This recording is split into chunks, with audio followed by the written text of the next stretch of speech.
I never imagined I would spend Christmas bleeding on my penthouse floor, whispering my brother's name to the paramedics. The smell of iron and pine mixed in the air, sharp and sweet, like something wholly gone wrong. The Christmas tree lights blinked above me in slow rhythm, red, then green, then white, reflecting off the streaks of blood that spread across the polished wood. It was almost beautiful in a terrible way. My name is Olivia Hart. I am 30 years old, an architect, a woman who has spent her life designing spaces where people feel safe. Yet that night in my own home, surrounded by glass and steel and the smell of roasted chestnuts, I learned how fragile safety really is. I had invited my brother Ethan for Christmas dinner. It was the first time in 3 years. Our mother used to say Christmas was sacred.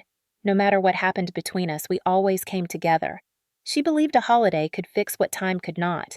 But our mother was gone, and time had done nothing but rot what was left of our family. I had cooked all day. The rosemary lamb, the garlic bread, the cranberry glaze I remembered from childhood. The city outside was silent under light snow, the kind that softens everything. I set the table with white linen gold trim plates and one single red candle, the Christmas candle. My mother's tradition. One flame for hope, she would say. I lit it and waited for Ethan. He arrived late, carrying a bottle of whiskey instead of wine. His eyes were tired, his smile uneven, the smell of alcohol already on his breath.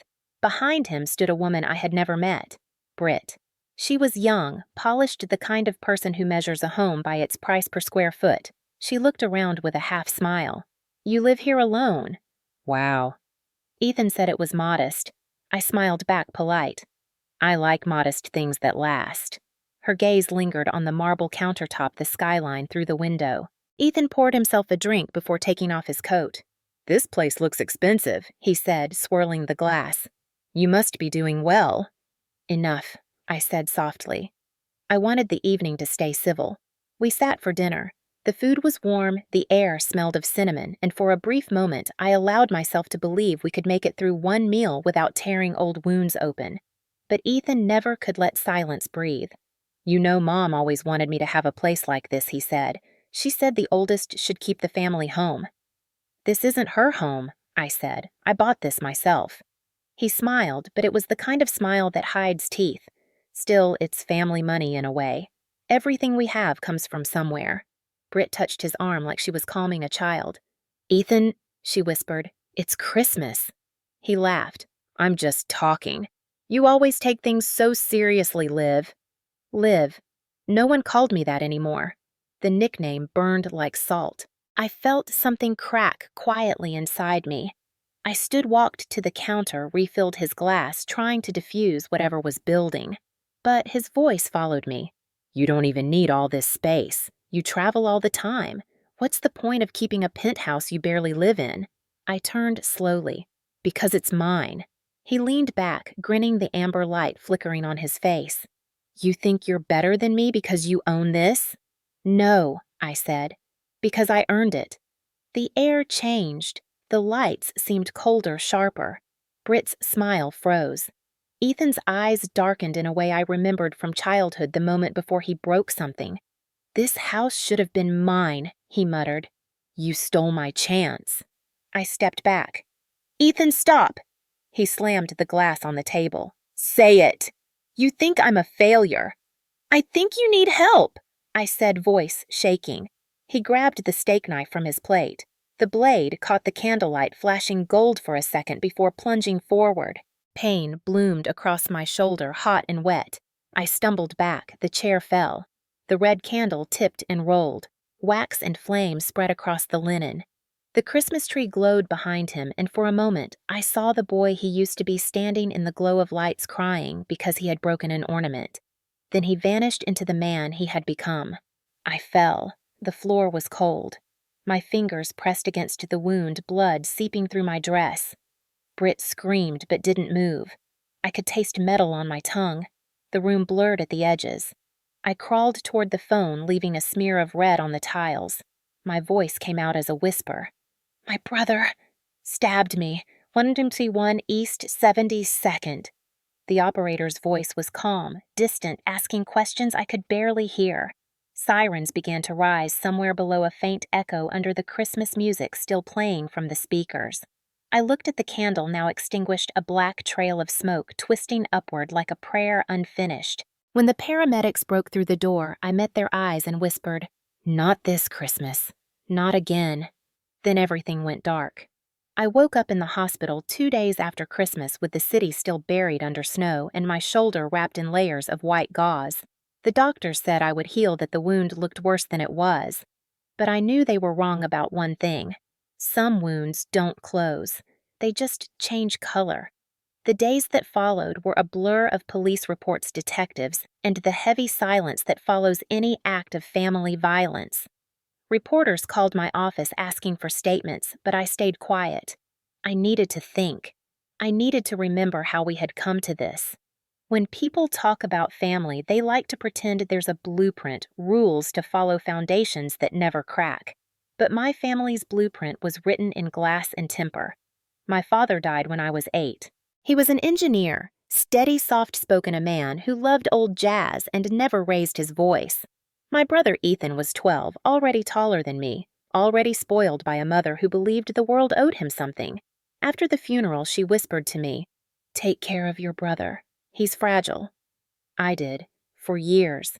Even when he yelled, even when he took things that weren't his, even when he broke every promise, I took care of him. Our mother adored him, made excuses for him, gave him the last slice of pie and the better seat in the car. When he failed classes, she said, "He's creative." When he stole money from her purse, she said, "He's just testing limits." I learned early that I had to earn what he was given. That realization built something inside me, discipline, maybe resentment, maybe both. I studied harder than anyone else. At 17, I won a scholarship to Columbia's architecture program. My mother cried, said she was proud, then added softly, "Don't forget, Ethan." I didn't. Every check I wrote home, every holiday gift, every phone call, I made sure Ethan was okay. When our mother got sick and died, I handled the hospital bills. Ethan handled nothing. He was finding himself. By then, he had been through 2 jobs, 1 divorce, and an addiction to online trading that left him thousands in debt. He called one night drunk, said, "You've always been the lucky one." I told him luck has nothing to do with showing up every day. He hung up. The next time I saw him was at the reading of our mother's will. She left us everything 50-50, the house in Queens, the car, her savings. Ethan demanded we sell immediately, claiming he needed cash to start fresh. I let him. I took my share, bought a small apartment, and started saving for a dream I didn't even dare say out loud yet. By 27, I had worked my way up from assistant designer to lead architect. I lived on black coffee and deadlines, designed penthouses for people who never looked at the sky. Then one day, while overseeing a project near Central Park, I found myself standing on a rooftop at sunset, the skyline blazing orange. That was when I promised myself one day I'll own my own view. 3 years later, I did. The penthouse wasn't huge, but it was mine, high ceilings, a balcony that faced the East River, and a silence I could trust. I designed every inch. The stone counters, the lights, the minimalist warmth that felt like air after years underwater. It became my sanctuary, my proof that a girl from Queens could carve her place in the sky. Ethan visited once briefly when I first moved in. He walked around, said niece, in a tone that wasn't. I offered him coffee. He asked for whiskey. I said no. He left early, and 2 weeks later I got a message from his ex-wife asking if I'd lend him money. I didn't. For a while, I didn't hear from him. My life settled into rhythm. Work running the quiet joy of mornings spent watching the city wake. Sometimes I caught myself wondering if I'd been too hard on him. He was my only family left. Then last November, I got a call. His voice was lighter than I remembered. "Liv, it's been too long. Let's spend Christmas together, like when we were kids." I hesitated. The memory of him throwing things, shouting the night he broke the bathroom mirror, they were all still somewhere in me. But people change, right? And Christmas has a way of tricking you into forgiveness. "At your place?" I asked. He laughed. "Yours, obviously. You've got the space. Mom would have loved it there." Something in his voice sounded rehearsed, but I pushed the thought aside. I wanted to believe him. I wanted to believe I wasn't alone in this world. So I said yes. I spent days planning every detail, the menu, the music, the scent of pine. I bought that red candle, the same brand my mother used to light. "One flame for hope," she would say. Hope, I thought, was the most dangerous design of all. It makes you rebuild the same structure even after it's fallen apart. That's what I did. I rebuilt Christmas. I invited Ethan back into my world, and this time he tore it down with a knife. The morning of Christmas Eve began with the kind of calm that feels like a warning. The city outside was blanketed in white sirens muted under the hush of snowfall. I woke early, opened the curtains, and watched the skyline fade behind a veil of light. The penthouse smelled of cinnamon and roasted lamb, the scent of a celebration I wanted to believe in. I had been up since dawn preparing everything. Fresh linens on the table, polished wine glasses, silver cutlery, reflecting the soft glow of fairy lights. The red candle stood at the center, waiting for flame. The same candle that would later fall and die. I remember looking at it that morning and whispering, "Just stay lit this time." Around 5 in the afternoon, the intercom buzzed. I took a deep breath before pressing the button. "Come on up." Moments later, the elevator doors opened, and there he was, Ethan, my brother, holding a bottle of whiskey in one hand and wearing a smile that didn't reach his eyes. Beside him stood a woman I didn't recognize. "This is Britt," he said quickly as if introducing a purchase. She extended her hand, her perfume strong, her voice sugary. "I've heard so much about you, Olivia. You have an incredible place." I shook her hand, noting the diamond on her finger and the faint trace of exhaustion beneath her makeup. She was maybe 24 too young to understand the storm she had walked into. "Thank you," I said. "Dinner's almost ready." Ethan handed me the whiskey, his tone casual. "For old times, I figured you wouldn't have any."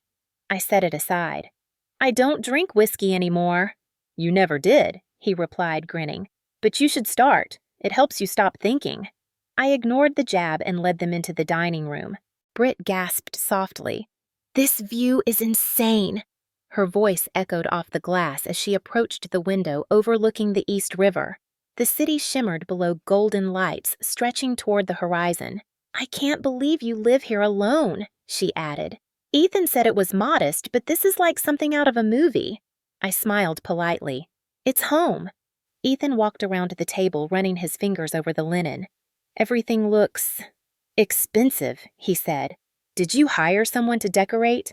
"No," I said. "I designed it." He chuckled. "Of course you did." His words were flat heavy with the same resentment I had grown up hearing. Britt tried to break the tension. "It's beautiful," she said. "You have an eye for detail." "It's my job," I replied. "I'm glad you like it." We sat down to eat. The first half hour was almost pleasant. Britt told stories about her work as a fashion assistant. Ethan laughed too loudly at his own jokes, and I let the sound of Christmas music fill the spaces between us. I wanted to pretend this was what family looked like. I wanted to pretend the knife on his plate was just for carving meat. Then Ethan looked up from his drink and said, "You know, Dad would have wanted me to have something like this." The words landed like glass breaking on tile. I set down my fork. Dad wanted us both to be happy. "Sure," he said, leaning back, "but he always told me I'd be the one to keep the family home." "You were too busy chasing careers." Britt touched his arm. "Ethan." He waved her off. "I'm just saying Liv here made sure she got the nice view while I got the bills." "Ethan," I said quietly, "Dad's gone. And this isn't about inheritance. This is about you showing up for dinner without starting a fight." He smirked. "You always make it sound so simple." "Everything's easy when you're on top of the world. That's not fair," I said. "I worked for this." "So did I," he shouted. "And what did I get divorce debt and a sister who thinks she's better than me?" The room went still. The candle flickered. I could feel Britt's discomfort like static. "No one said I'm better," I said softly. "You did," he replied, his voice tightening. "Every time you look at me like that." "Like what?" "Like I'm the problem." I looked down at my plate. The silence stretched long enough for the music to change tracks. Somewhere Bing Crosby sang about dreaming of a white Christmas. "Let's not do this tonight," I said. "Let's just eat." "Fine," he muttered, stabbing a piece of lamb. "I'm eating." Britt tried to talk about something else, her plans for New Year's, a trip to Miami, but the warmth was gone. The air had shifted. Ethan poured himself another drink, then another. By the time dessert came, his words were slurred but sharp. "You know Mom always said you should look after me," he said. Guess she was wrong. I took a deep breath. "I have looked after you, Ethan. More times than you know." He laughed bitter and raw. "Right, by keeping everything to yourself." I stood to clear the dishes, but my hands were trembling. The weight of every Christmas past pressed on my chest. I remembered being 10, him slamming the door after breaking a toy, our mother saying, "He didn't mean it. He always meant it." "I'll make coffee," I said. Britt nodded quickly. "Good idea." I turned toward the kitchen, letting the warm light hide the tear that had started to form. Behind me, I heard Ethan's voice drop low.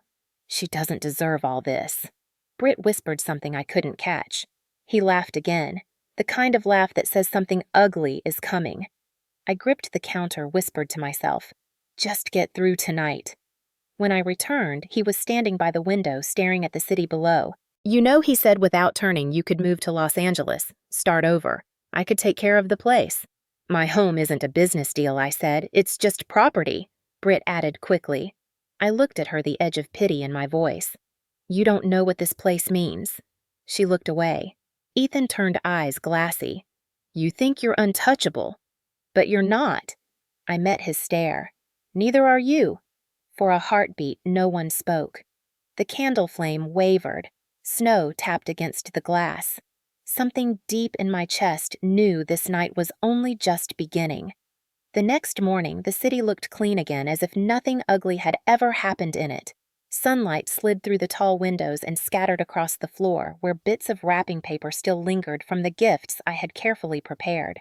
I had bought Ethan a new coat, something practical. Something warm, the way an older sister still believes she can protect a man who refuses protection. The coat lay untouched on the sofa, the tag still hanging.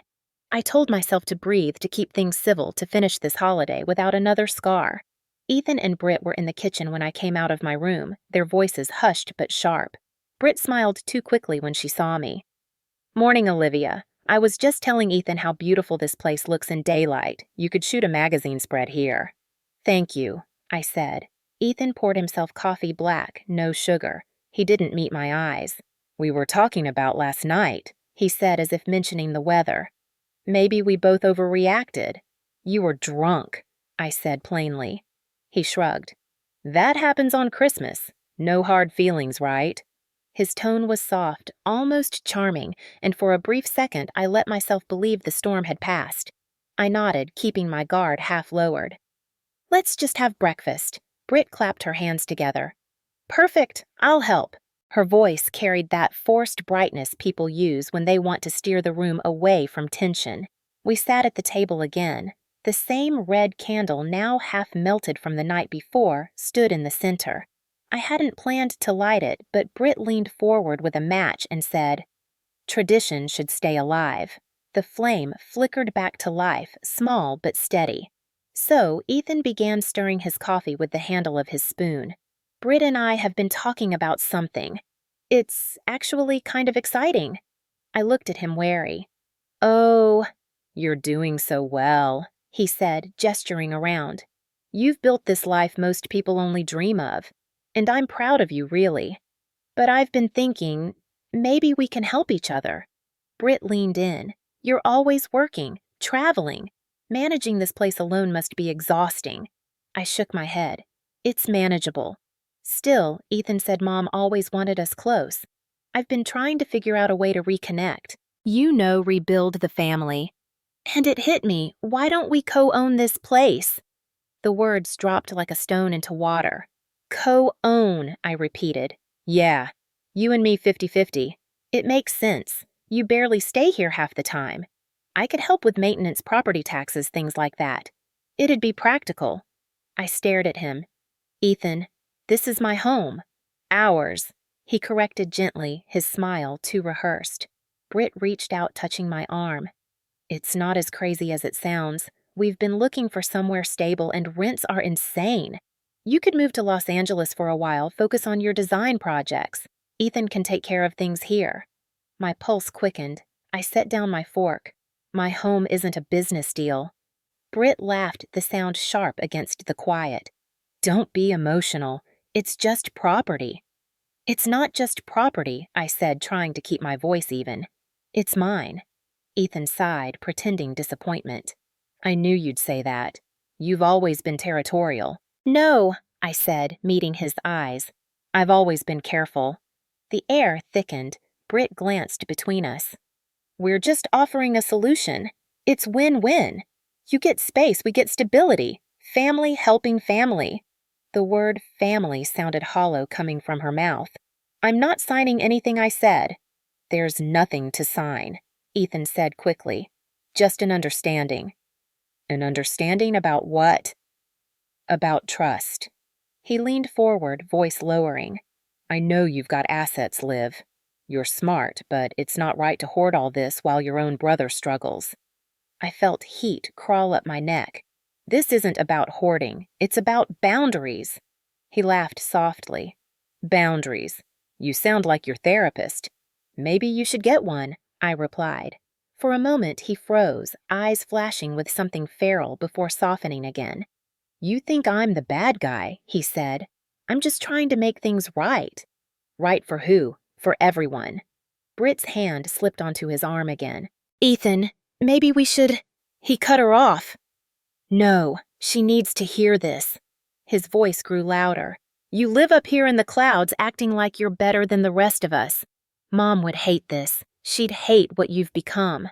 "Mom would hate what you're doing," I said quietly. "She raised us to stand on our own feet, not to take what isn't ours." He stood up abruptly, the chair scraping the floor. "You think this is all you don't you. Your talent, your effort. But it's family blood that got you here. Our name, our sacrifices." I pushed back my chair, standing too. "Our sacrifices. You mean mine?" The candle flickered violently between us. Britt rose halfway, whispering, "Please, both of you stop." Ethan looked at me across the table, his face red, his hands trembling. Then he laughed again, this time without humor. "You know what? You're right. You've always been right. That's your thing, Liv. Always right, always alone." He grabbed the bottle of whiskey from the counter and poured himself a drink. "I'm done talking." "Good," I said. "Maybe you should leave." He raised the glass like a toast. "Not until I finish this." I turned away, my heartbeat pounding in my ears. I could feel the ghost of every Christmas past pressing against my spine, whispering to keep the peace. "Keep the peace," my mother's voice echoed. "He's your brother." I hated that voice, and I hated how true it still felt. I walked to the sink, staring at my reflection in the window. Behind me, Ethan's laughter rolled through the room, slurred and cruel. "Look at her, Britt. She thinks she's some kind of saint, but she's just scared." Britt said nothing. The smell of whiskey filled the air. I whispered to my reflection, "Just get through the day." When I turned back, Ethan was holding out the glass to me. "Come on, Liv. One drink. For Mom." "No," I said. "Drink with me," he insisted. "You owe me that much." I met his eyes. "I don't owe you anything." The words landed like a slap. His jaw tightened, his smile disappeared. For a heartbeat, the room was utterly silent, except for the faint crackle of the candle. Then he smiled again, slow and dangerous. "We'll see about that," he said, and walked toward the window. The light from the city glinted off the knife he had used at dinner, still lying near his plate. I followed his gaze to it and felt my stomach twist. Something was shifting again, moving from manipulation to menace. The red candle burned lower, the wax pooling like blood at its base, and I realized the flame wouldn't last much longer. There are bruises that never show up on skin, bruises you carry in silence for so long that you start mistaking them for your own reflection. Standing there that morning, watching Ethan trace the rim of his whiskey glass like a ritual, I could feel every invisible bruise he ever gave me pulsing just beneath the surface. The sound of his laugh dragged me backward through years I thought I had escaped. I was 16 again, sitting on the cold tile of our hallway, clutching a cracked mirror while he shouted from the other side of the door. He had punched it after Mom told him I had made honor roll. "You always make me look like a failure," he screamed. "You always take what's mine." I remember the mirror breaking like ice pieces scattering across the floor, my own reflection splintered into 100 terrified eyes. I hadn't done anything. I never did. Back then, Mom came running not to comfort me but to grab his arm. "He's under stress," she said. "He doesn't mean it." Blood dripped from my hand where a shard had cut me. I told her I was fine. I always told her I was fine. It was easier than watching her choose him again and again. I learned early that the safest way to survive in that house was to disappear. I learned how to move quietly, how to predict his moods, how to lock my bedroom door before he came home from another night of pretending he was destined for greatness. He wasn't violent every day. That was the problem. He could be charming when he wanted to be. He'd make pancakes on Saturdays, joke about becoming an entrepreneur, promise he'd pay me back for all the things he borrowed. Then out of nowhere, the darkness would return like a switch flipped inside him. Sometimes it was a slammed door, sometimes a shove, sometimes just words that hit harder than fists. "You think you're special," he would say. "You're nothing without me." Mom believed him. Or maybe she just couldn't handle losing both of us, so she chose the one who needed saving more loudly. I don't think she ever realized she was leaving me to save myself. The first time I saw Ethan truly dangerous was the night of his 17th birthday. He came home drunk from a party smelling like gasoline and cheap beer. I was in the kitchen studying. He threw his jacket on the floor, demanded food. I said there were leftovers in the fridge. He said I was being smart, that tone that always meant trouble. He pushed the fridge door so hard it hit the wall. The noise woke Mom, who came running in her robe. "Stop it," she said. He turned on her, shouting about how no one respected him, about how the world was unfair. Then he grabbed a plate and smashed it against the counter. Shards flew everywhere. One piece cut my ankle. Mom gasped, but he didn't even look. He just stormed out. The next morning she told me to wear socks so people wouldn't ask questions. "He's just confused," she whispered. "You're stronger. Be patient." I believed her. I thought patience was love. When Dad died, Ethan took it the hardest, or maybe he just performed it louder. I remember standing at the funeral holding Mom's hand while Ethan sobbed loud enough for everyone to hear. People said he was such a good son. No one saw him later that night when he threw Dad's toolbox against the wall and shouted that he should have been the one to die. I cleaned up the mess while Mom sat on the couch staring at nothing. She was already learning to pretend. I think that's when I started building walls, not the kind made of bricks or glass, but the kind that keeps your voice small. When I left for college, Ethan didn't come to the train station. He said he had work. Mom hugged me tight and whispered, "Look after him even from far away." I promised because I always promised. But I cried the whole way to Manhattan. I cried for the house I was leaving and for the one that would always live inside me. In college, I learned the language of control and order. Architecture was safe. It obeyed rules. Lines connected, angles balanced. Things didn't explode for no reason. I loved that. I built my life the way Ethan tore his apart piece by piece with precision. Yet even as I built, the guilt stayed. Every success felt like betrayal. Every award was another reason for him to hate me. I sent money home when Mom got sick, covered her hospital bills, arranged hospice care. Ethan didn't even visit until the last week. When she died, I found out he had borrowed against her insurance to cover his gambling debts. The lawyer said I could press charges, but I didn't. He was my brother. Family, after all. That word had a way of turning every cut into a duty. The last time I saw him before that Christmas, he showed up at my office unannounced wearing a suit that didn't fit. He said he wanted a loan to get back on his feet. I offered him dinner instead. He laughed. "You think food fixes everything?" "No," I said. "But it's what I have." He left without taking it. Weeks later, I found out he had sold Mom's wedding ring, the one I thought was still in her jewelry box. I didn't confront him. I told myself confrontation only made things worse. I told myself that keeping the peace was safer. That lie had worked for 20 years. It was working that morning, too, while he paced my kitchen and Britt pretended not to notice how tightly I was holding my coffee cup.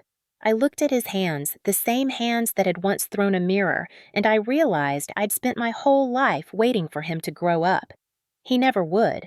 The bruise wasn't his anymore. It was mine, self-inflicted, renewed, every time I let him back in. I took a breath, told myself this would be the last time that I'd survive Christmas and close the door forever. I didn't yet know that survival sometimes demands breaking your own blueprint. It happened faster than the sound of my own heartbeat. One moment, Ethan was standing by the window staring at the skyline. The next, his reflection in the glass turned sharp and dangerous like the edge of something waiting to cut. The city lights behind him looked like 1,000 witnesses, all silent. Britt sat frozen on the couch, her hands wrapped around a glass she hadn't touched in minutes. I could smell whiskey pine and the faint metallic scent of the knife he had left near his plate. The same knife that caught the candlelight like a warning. "You're so quiet," he said without turning. His tone was steady now, calmer than it had been all morning, and that scared me more than his shouting ever did. "I'm thinking," I replied, my voice smaller than I meant it to be. He laughed softly. "That's your problem. You think too much. You build walls instead of bridges, just like Mom said." "Mom said a lot of things," I murmured. Not all of them were right. That made him turn. His eyes were glassy but focused, the eyes of a man who had crossed an invisible line. "She wanted us together," he said. "She wanted family. Family isn't a hostage situation, Ethan. You're twisting it." "No," I said, standing a little taller. "You are."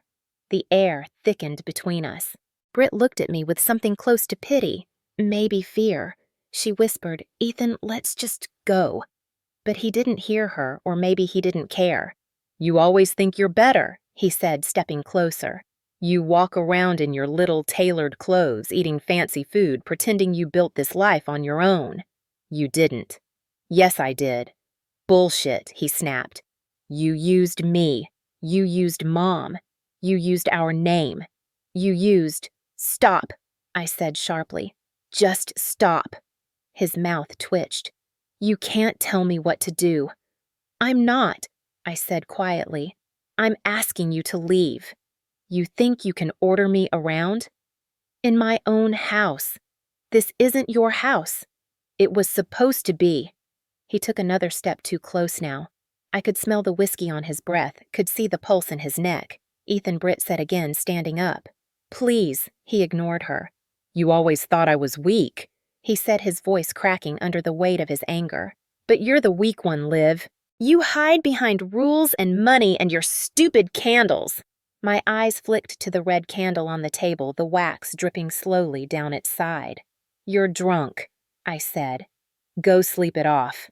He laughed again, but there was no humor left in it. "You want me gone so bad? Fine. Give me half. Half of this place. Half of what you owe." "I don't owe you anything." The words came out like a slap. Britt reached for his arm. "Ethan, please."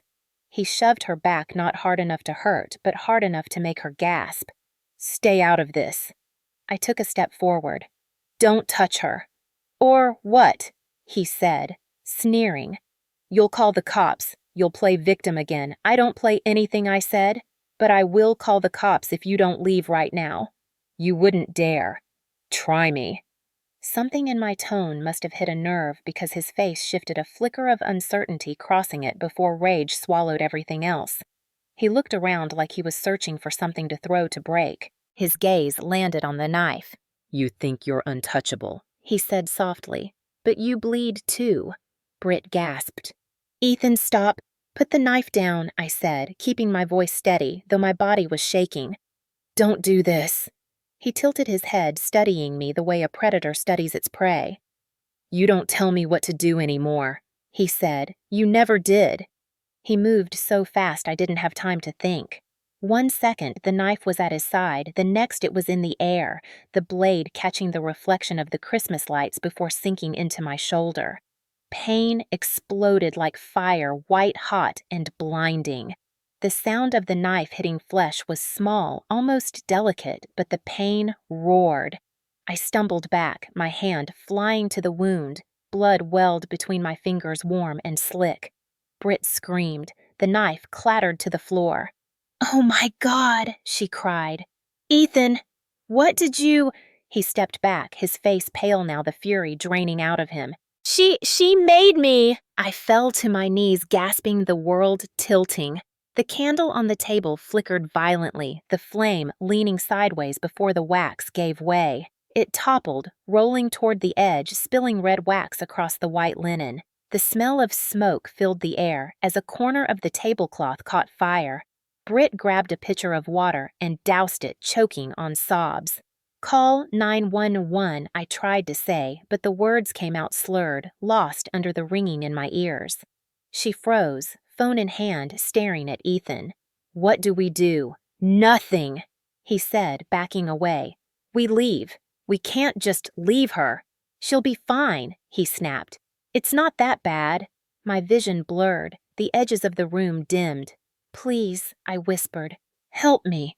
But they were already gone. The door slammed. Silence followed, heavy and endless. The Christmas music from the speaker kept playing, cheerful and cruel. I dragged myself across the floor, each movement agony. My hand left streaks of blood on the tile marking the path I had taken. I reached the counter, pulled myself up, and grabbed my phone. The screen was smeared red when I dialed. 911, what's your emergency?" "My brother," I gasped. "He stabbed me." 121 East 72nd. "Penthouse C. Stay on the line, ma'am," the operator said calmly.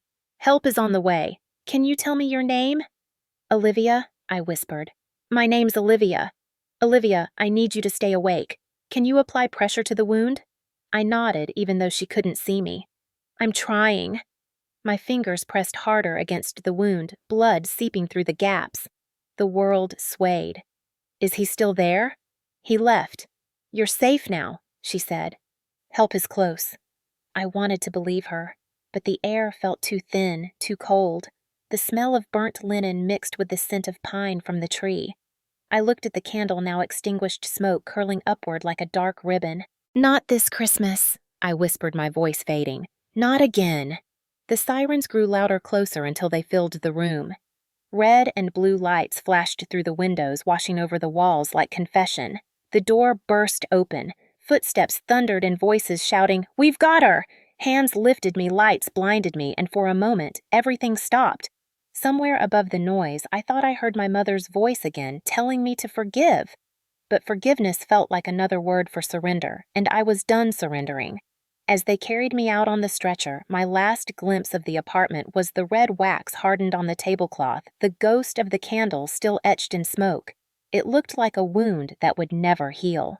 When I opened my eyes, the world was white and humming. The ceiling lights above me looked like halos, sterile and unblinking, the kind that make you forget what color warmth used to be. The air smelled of antiseptic and plastic. Machines beeped somewhere near my head in slow rhythm, steady, indifferent. My shoulder burned beneath layers of bandages. I tried to move, but a sharp pain pinned me still. A nurse appeared, her shoes squeaking softly on the tile. "You're awake," she said, her voice low and kind. "Don't move too fast, honey. You're in New York Presbyterian. You've lost a lot of blood, but you're safe now." Safe. The word sounded foreign, like a language I hadn't spoken in years. I wanted to ask what time it was, but my throat was raw, my voice a whisper. "Christmas," I managed. "It's still Christmas, isn't it?" The nurse nodded gently. "Early morning. The 25th. She adjusted the IV. "Police brought you in around 10 last night. They found the door open. You're lucky someone called." I closed my eyes. The word lucky made me laugh inside a quiet, bitter laugh. "What about my brother?" I asked. "Is he—" She hesitated. "You'll need to talk to the detectives about that. But you're safe, Miss Hart. Rest." She left me alone with the hum of machines and the echo of her assurance that safety was something real. It didn't feel real. The last thing I remembered was the candle's smoke twisting into the dark like a spirit leaving its body. Now I was lying under fluorescent light, wondering if that smoke had followed me here. Around dawn, the door opened again. A man stepped in, his badge glinting under the light. Detective Ruiz. He was tall, late 40s, calm eyes that had seen too many nights like mine. "Miss Hart," he said, pulling a chair closer. "I'm glad you're awake. How's the pain?" "Manageable," I said. "For now." He nodded, flipping open a small notebook. "I'm sorry to bother you so soon, but we need your statement while everything's still clear." "Can you tell me what happened?" I swallowed hard. The details came out in fragments: the dinner, the whiskey, the knife, the words. My voice shook when I reached the end. He stabbed me. Then he left. Ruiz wrote quietly. Did he say anything before he attacked you? Yes, I said. He said it was supposed to be his house. The detective looked up, his expression softening. I see. Do you want to press charges? I stared at him, surprised he had to ask. He tried to kill me. Then we'll move forward, he said simply. We've issued a warrant. We'll find him. I felt something shift inside me, not relief exactly, but a flicker of something like control. For the first time in years, I wasn't the one cleaning up after Ethan. Detective, I said I want this documented. Everywhere. I don't want this to disappear. He nodded. It won't. When he left, I stared at the IV dripping beside me, the clear fluid catching light. Every drop looked like time passing one slow second after another. By midday, my doctor came in, a woman named Dr. Patel with kind eyes behind her glasses. She checked my vitals, smiled. The knife missed your lung by an inch, she said. You're very lucky. Everyone keeps saying that. Well, she replied softly, sometimes luck looks like survival. I liked her for that. She didn't talk about forgiveness or family or what Christmas was supposed to mean. She talked about stitches and blood loss and recovery, things that made sense. When she left, I turned my head toward the window. The city outside looked distant, its edges blurred by frost. I thought of Ethan somewhere in that maze of streets, probably hiding, maybe pretending none of it had happened. I imagined him lighting a cigarette, telling himself he didn't mean it, that it was my fault. It always was. But this time something in me was different. The silence wasn't fear anymore. It was decision. I reached for my phone on the bedside table. The screen was cracked but still worked. There were 10 missed calls from unknown numbers, 1 voicemail from Detective Ruiz, and 2 messages from a name I never wanted to see again. Ethan. I didn't open them. I deleted them instead. Then I called someone else, a lawyer whose card I had kept in my drawer for years but never used. Marianne Wells.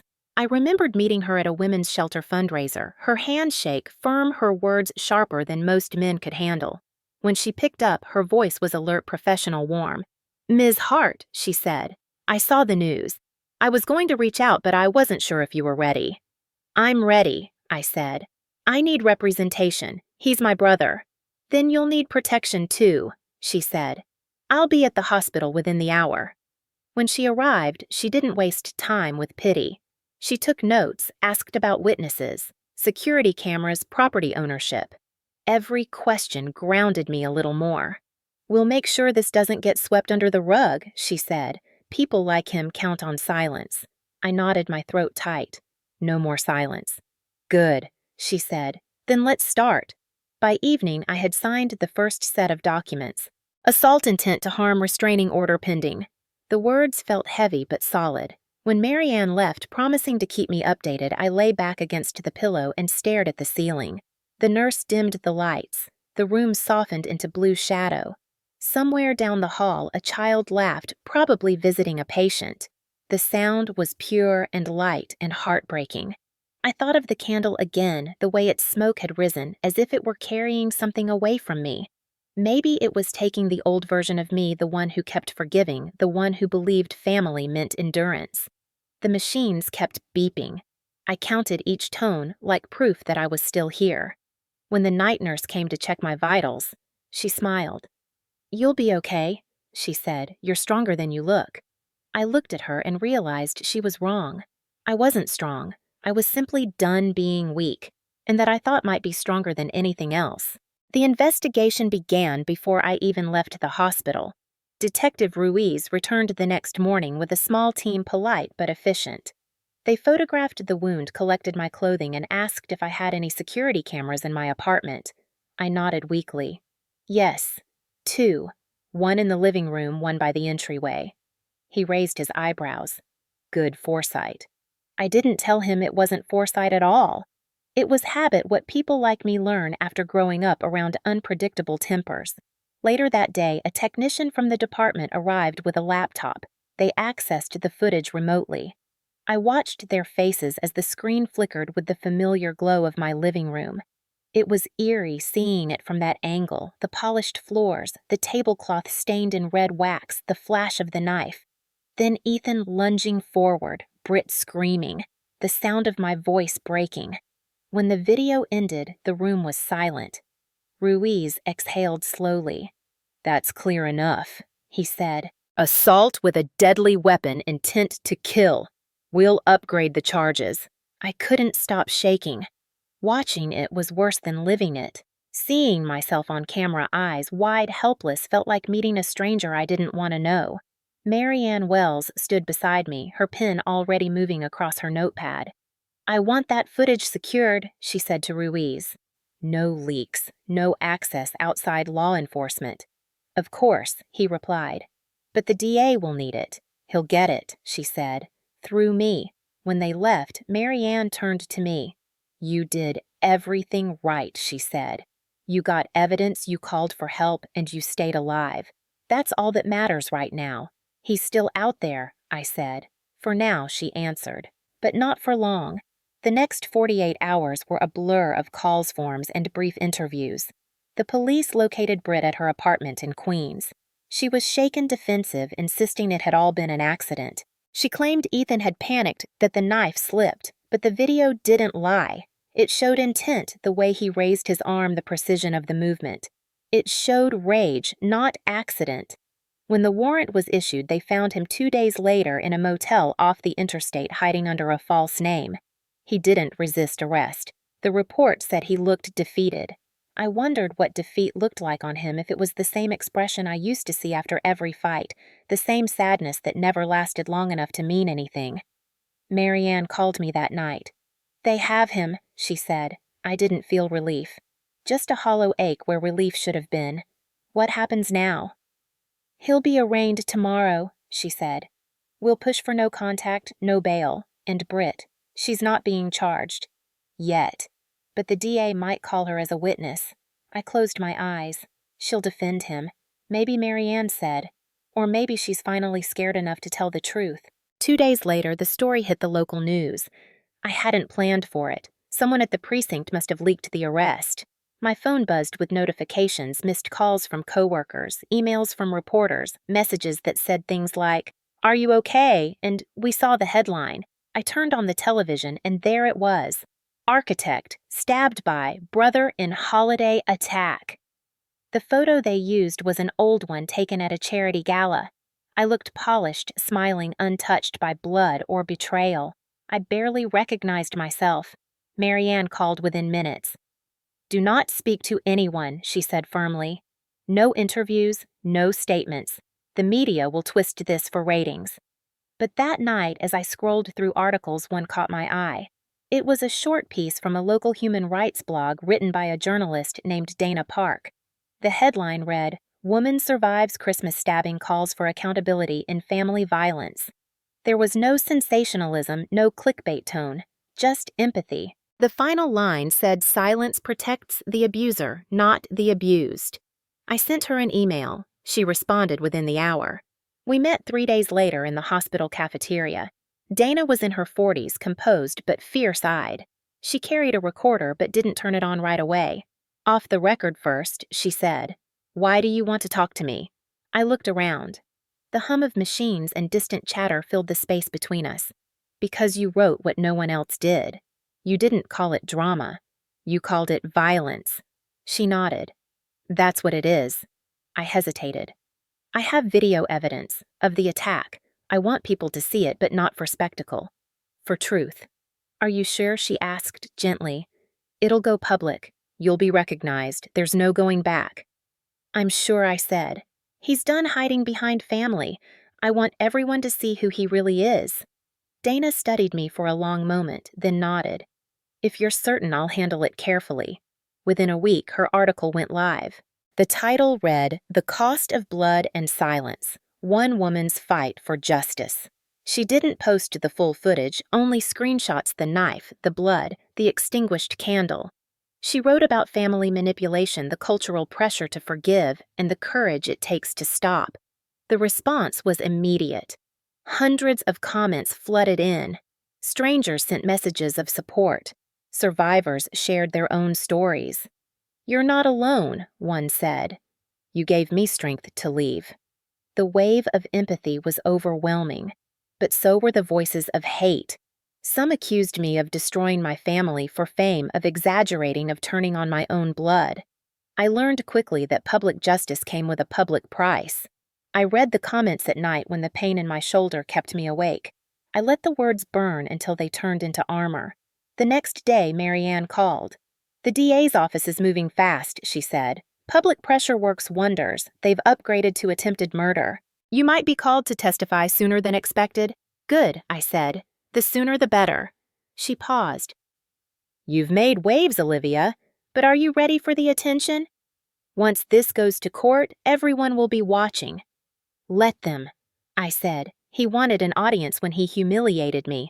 Now he'll have one for the truth. That weekend, Detective Ruiz visited to update me. "Britt's changed her statement," he said. "She admitted Ethan was angry about money. He wanted to force you to sign over part of the property." I nodded slowly. Of course he did. She also said he'd been researching power of attorney laws, trying to find a way to claim you were mentally unfit. The words hit harder than I expected. "He was planning this," I whispered. It wasn't a moment of rage. "No," Ruiz said. "It wasn't." After he left, I sat alone in the hospital bed staring at my reflection in the dark window. My face was pale thinner, but my eyes looked different, sharper, anchored. The camera had captured everything, but the real evidence wasn't on tape. It was in the stillness that followed the quiet realization that I had finally stopped pretending. A week later, I was discharged. Reporters waited outside microphones like weapons, flashing lights blinding me as I stepped into the cold. Dana met me at the curb. "How does it feel?" she asked softly. "To be free." "Not free yet," I said. "But getting there." Snow began to fall again, soft flakes landing on my coat like ash. Behind me, the hospital lights glowed faintly through the haze. Somewhere across the city, my brother sat in a cell, the walls closing in around him. I thought of the candle, of how its flame had died the moment he stabbed me, and how maybe some flames are meant to go out so others can be lit. I pulled my coat tighter and walked forward into the snow, ready to see what the world would look like in daylight after so much dark. The courthouse smelled like paper and disinfectant, the kind of place where lives are dissected under fluorescent lights. It was late February, gray skies pressing low over Manhattan when I took my seat at the witness stand. The trial had drawn more attention than I expected. Rows of reporters filled the benches, their pens poised like scalpels. I could feel the collective hum of curiosity. To them, this was another story about blood and family, but to me it was the conclusion of 30 years of silence. Ethan entered, escorted by 2 officers. His hands were cuffed, his suit wrinkled, his hair cut short. He looked smaller than I remembered. For a moment, our eyes met. There was no remorse there. Just exhaustion, maybe confusion. The judge entered and the bailiff called for order. The proceedings began. The prosecutor, a composed woman named Fields, stood tall and clear-spoken. She laid out the charges with the precision of a surgeon. Attempted murder, assault with a deadly weapon. Domestic violence. The words echoed across the courtroom. Ethan's lawyer objected to the phrasing, called it an unfortunate family incident. I watched the judge's face tighten. When it was my turn to testify, I walked to the stand, my legs trembling but steady enough to move. The oath felt heavy on my tongue. The prosecutor smiled gently. "Ms. Hart, can you describe what happened on the night of December 24th? My throat was dry, but my voice came out calm. "He stabbed me," I said, "because I wouldn't give him my home." The courtroom fell silent. Fields guided me through the events, step by step. I spoke of the dinner, the argument, the knife, the candle. When she asked how I felt in that moment, I said, like I was 8 again, and the person who was supposed to love me most was teaching me what fear really means. Ethan stared at the table, jaw tight. When the defense's turn came, his lawyer, a man named Keller, approached with calculated sympathy. "Ms. Hart," he began, "you've had a successful career. Would you say your brother was jealous of that success?" "Yes. And would you say he has struggled financially?" "He has. So perhaps he was desperate. Perhaps he acted impulsively." Desperation doesn't excuse violence, I said. It explains it, maybe, but it doesn't justify it. Keller paced slowly. You've described your brother as manipulative. Yet you invited him to your home. On Christmas. Why? I took a breath. Because I wanted to believe he could change. Because forgiveness is easier to sell than accountability. A ripple of murmurs moved through the courtroom. Keller frowned. So, you were aware of the risk. I was aware of history, I replied. But I was also aware of hope. It betrayed me.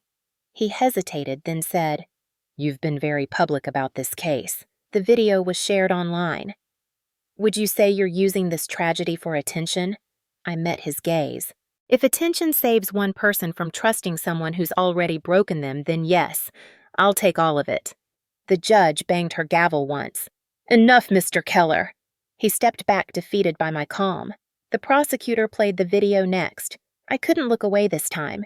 The screen glowed with the grainy footage of that night, the flickering candlelight, Ethan's raised arm, the flash of steel. My own voice trembled from the speakers, pleading distant. When the video ended, the silence was absolute. Even the reporters had stopped writing. The prosecutor turned to the jury. This is not an accident, she said quietly. This is intent. Then she looked at me. Ms. Hart, what would you like the court to understand? I swallowed. That family can be a weapon, that love without boundaries becomes permission, and that forgiveness without accountability is just surrender. Fields nodded. No further questions. When I stepped down, my legs nearly gave out, but the quiet applause in my head kept me upright. During closing arguments, Keller tried to humanize Ethan.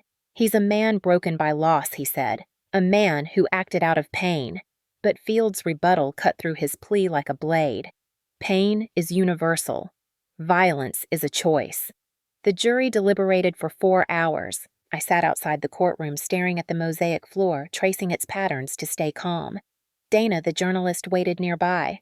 She wasn't there as press today, just support. How are you holding up? She asked. I don't know, I said honestly. It feels like waiting for gravity to decide if it still works. She smiled faintly. Whatever happens, you already won. You told the truth. When the bailiff finally called us back in, my heart hammered so loudly I thought everyone could hear it. The foreperson stood paper trembling in her hands. We, the jury, find the defendant guilty on all counts. My breath left me in a rush I didn't know I'd been holding. The judge's gavel struck once final and sharp. 15 years, she said. No parole before 10. Ethan turned toward me, then eyes wild.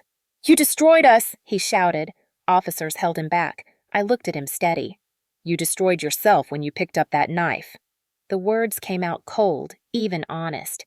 They silenced him more than any guard could. As they led him away, he tried to twist free, yelling something about forgiveness, about blood being thicker than justice. I didn't answer. The courtroom emptied slowly. Reporters whispered. Dana squeezed my shoulder. You did it, she said softly. I nodded, numb. Later, when I returned home, the penthouse felt hollow but peaceful. The table was gone, replaced by clean white walls and quiet. On the counter sat a new red candle unlit. I struck a match and watched the flame catch. It burned steady this time, no tremor, no smoke. The light filled the room, gently touching the corners where darkness used to live. I stood there a long time, letting the silence settle around me like air after a storm. Outside, the city kept moving indifferent as always. But inside, that apartment time finally paused. The candle flickered once reflected in the window.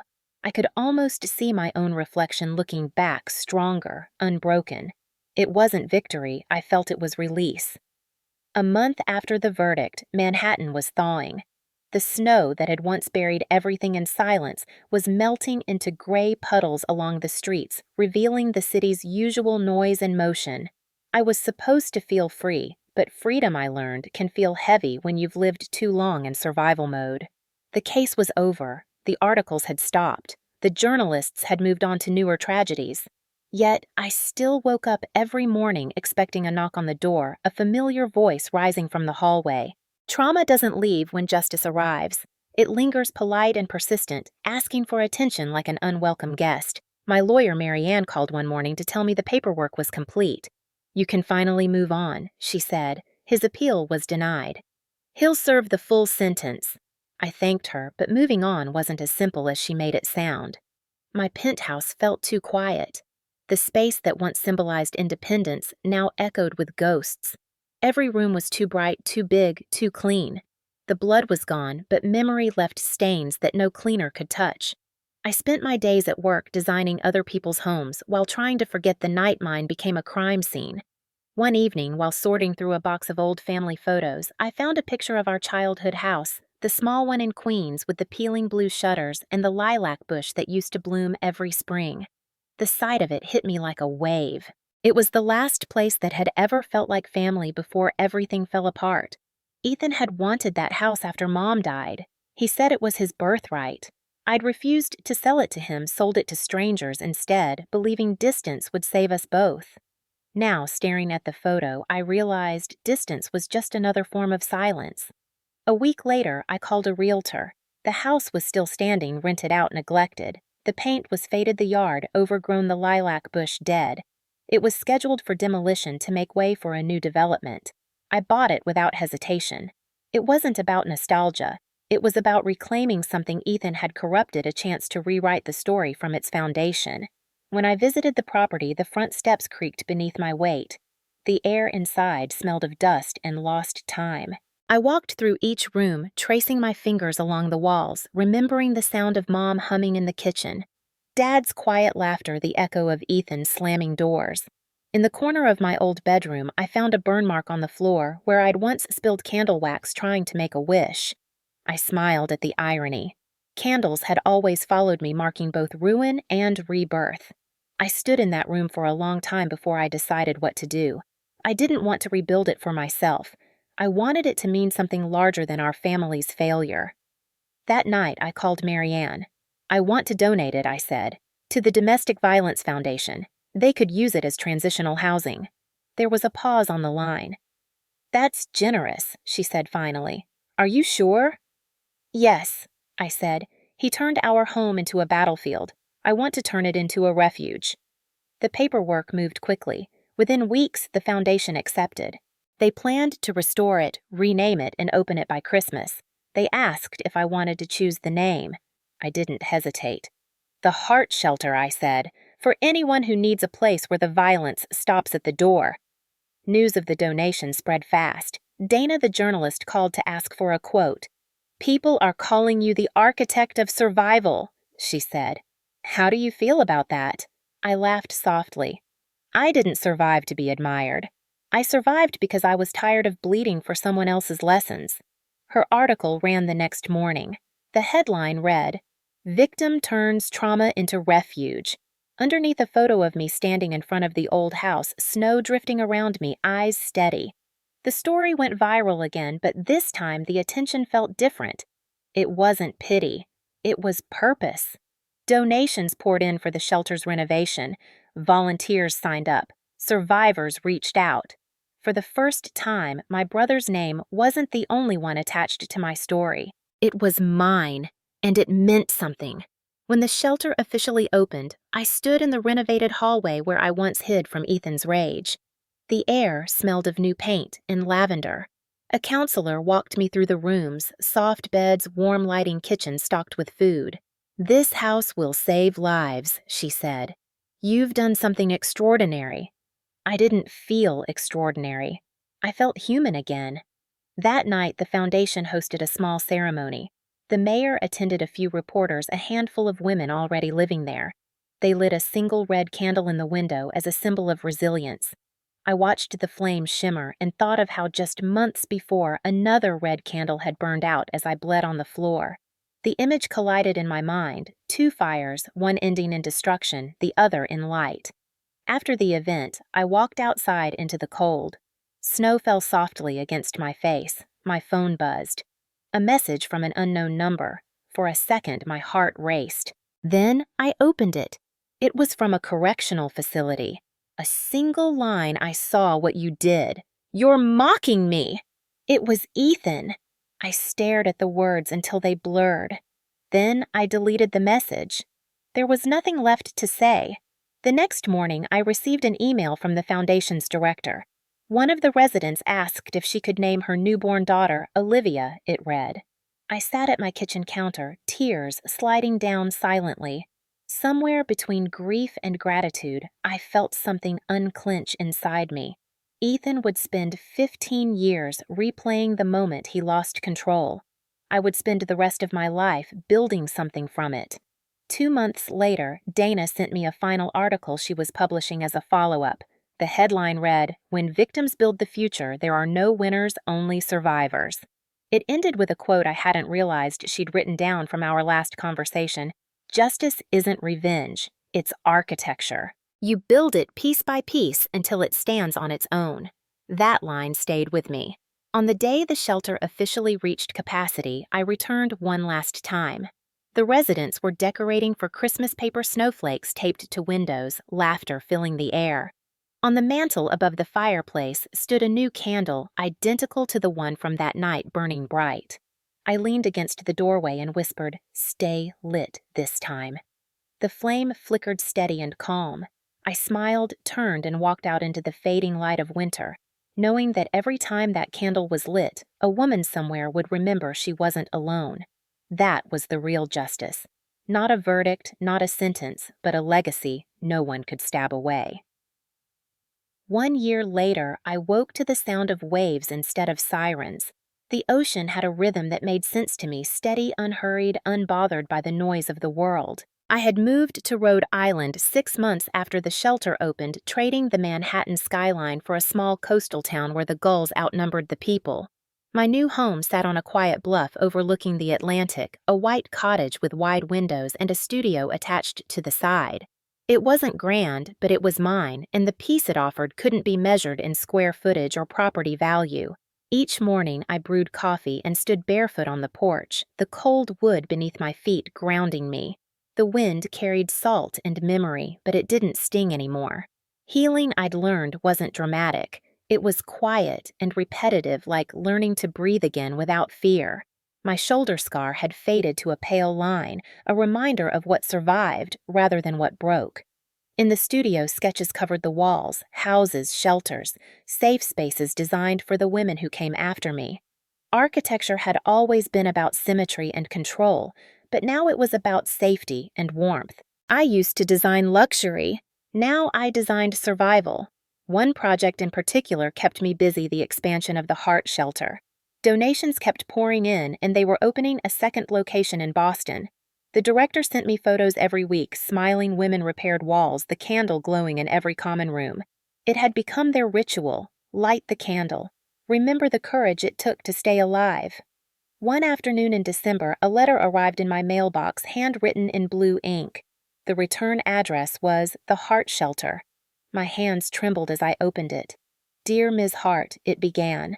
"I stayed in your house for 6 weeks after leaving my husband. I came here with nothing, just bruises and a bag of clothes.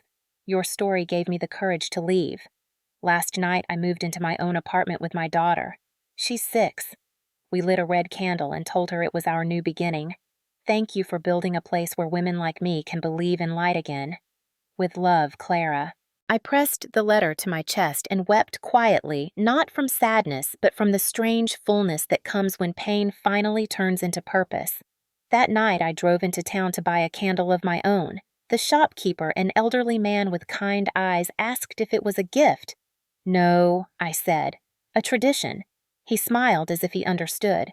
Back home, I set the candle on the table by the window and waited for the sunset. The sky turned amber, then deep rose, then the kind of indigo that makes you feel small and infinite at once. I struck a match and watched the flame flicker to life, its reflection trembling in the glass. "Merry Christmas," I whispered, though it wasn't Christmas yet. The words felt right anyway. On the wall above my desk hung the framed article from Dana's final story, the one she'd titled "The Architect of Survival." I hadn't wanted the attention at first, but over time I realized that visibility was a kind of shield. The more people saw me as a survivor, the less power Ethan's shadow held. Visibility wasn't vanity, it was proof.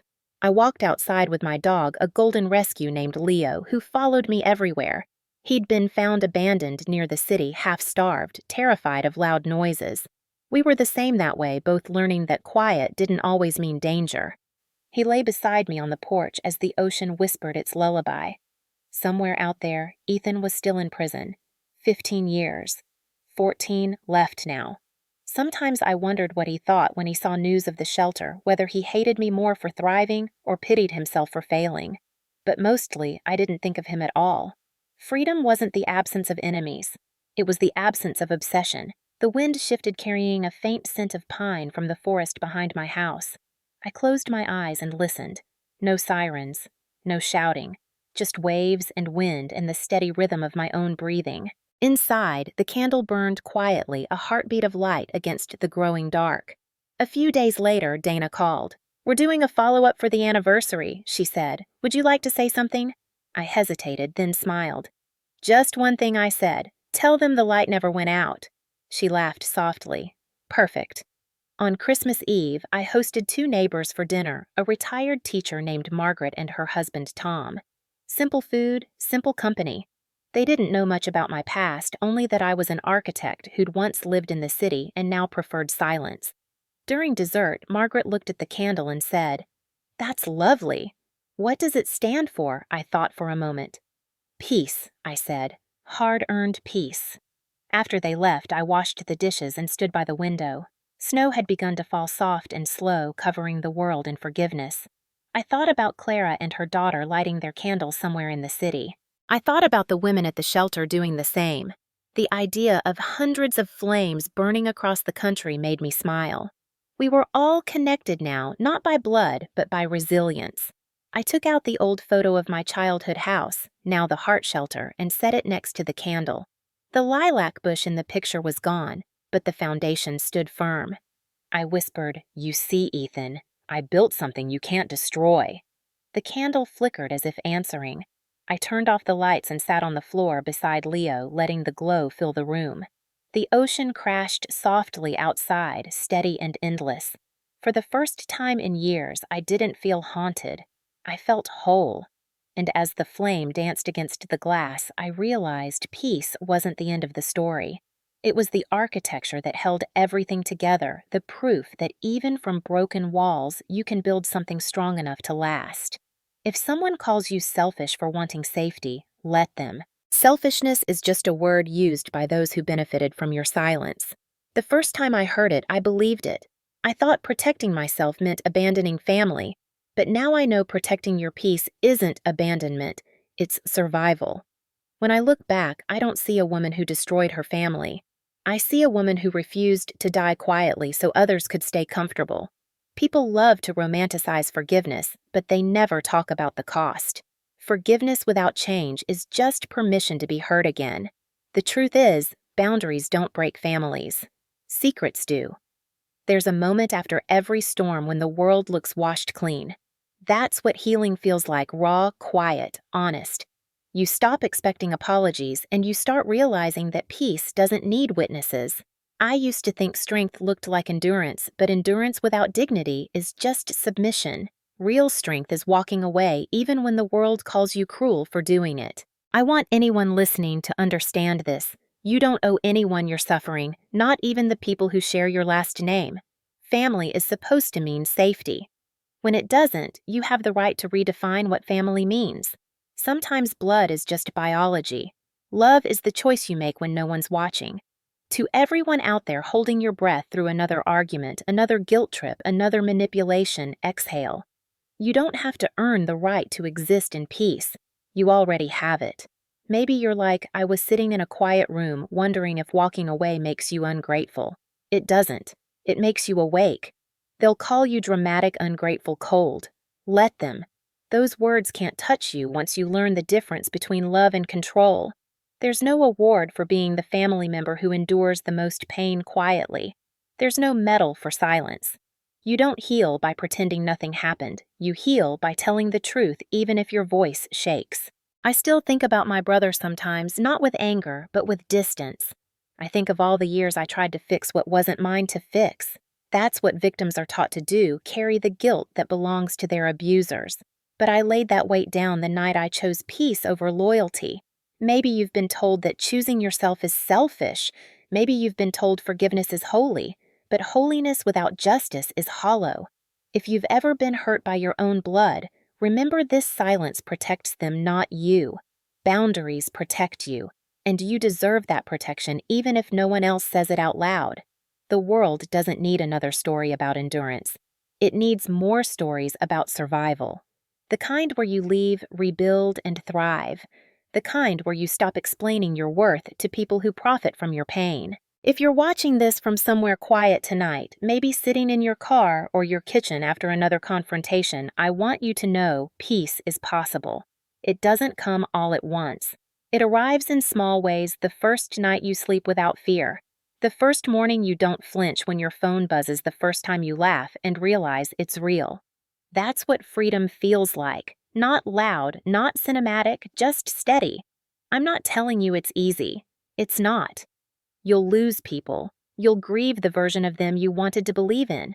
But on the other side of that, grief is something unbreakable. Yourself. So take the locks off your guilt and build your own home, one where your name isn't used as a weapon, where love isn't conditional, where silence isn't safety, but peace is. Protecting your peace isn't selfish. It's sacred. If this story found you tonight, it's probably because you needed a reminder that you're not crazy for wanting peace, and you're not cruel for walking away. You're just finally choosing yourself. So to anyone out there sitting in the quiet aftermath of family chaos, wondering if there's life after betrayal, there is. I'm living it, and I promise it's worth it. Comment where you're watching from. Tell me, what did you choose, this Christmas silence or peace? Sometimes I think about all the people watching stories like mine, wondering if they'd have the strength to do the same. The truth is, strength doesn't arrive one morning like a miracle. It builds quietly, moment by moment, inside the parts of you that refused to die. Maybe your story isn't about Christmas or knives or penthouses. Maybe it's about the 1,000 small ways you've been dismissed, controlled, or made to feel guilty for wanting peace. That still counts. Your pain doesn't need to be cinematic to be real. If you've ever had to hide bruises behind smiles or lower your voice to keep someone else calm, you already know what survival feels like. It's not dramatic, it's deliberate. It's choosing to stay alive even when you don't recognize the person you've become.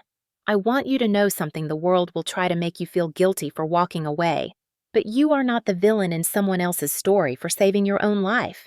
You don't owe anyone a seat at your table if they used it to break you. You don't owe anyone a phone call, a visit, or another chance to hurt you. What you owe yourself is peace, consistency, and rest. That's what healing is: a long exhale you never thought you'd be allowed to take. Maybe tonight you're sitting in a quiet kitchen, replaying old conversations, wishing things could have been different. Maybe you're still waiting for an apology that will never come. Stop waiting. Closure doesn't arrive from the person who broke you. It arrives when you decide their voice no longer defines your worth. If this story found you tonight, maybe it's a sign. Maybe it's time to light your own candle and let the flame remind you that even in darkness, you still carry light. I rebuilt my life brick by brick, not because I was fearless, but because I was tired of being afraid. You can do the same. You can rewrite the ending, and when you do, when the world calls you selfish or cruel or heartless, smile. It means they're still trying to control a story that no longer belongs to them. You've earned the right to be free, to be quiet, to be at peace. So tonight, wherever you are, light a candle. Not for forgiveness, but for yourself. Comment where you're watching from and tell me, what does peace look like for you?